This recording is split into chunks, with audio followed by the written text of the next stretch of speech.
పేరు గొప్ప ఊరు దిబ్బ పరిస్థితి అయ్యింది. ప్రస్తుతం అమెరికా పరిస్థితి, కాలిఫోర్నియా పరిస్థితి. ప్రపంచానికే మేము అది నేర్పాం ఇది నేర్పాం అనుకున్నట్టు కనీసం కౌంటింగ్ వేయడం నేర్పాలేమో అమెరికా వాళ్ళకి. ఎందుకంటే ఇప్పుడు జర్మనీలో మొన్న ఎన్నికలు జరిగినాయి.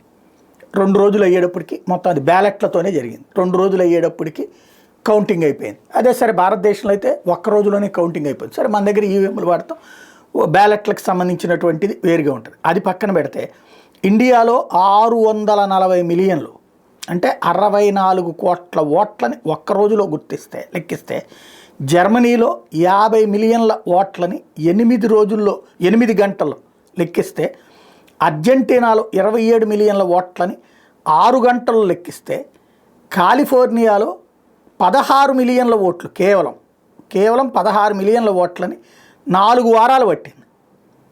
ఇది లెక్కిస్తూ అమెరికా వాళ్ళు మ్యాథ్స్లో పూరు, అందుకని ప్రపంచ దేశాలందరినీ అక్కడికి పిలిపించుకుంటారు, దానికి సాక్ష్యం ఇదే అని లెక్కగడుతూ ఇప్పుడు అమెరికా వాళ్ళే అమెరికాని ట్రోల్ చేస్తున్నారు.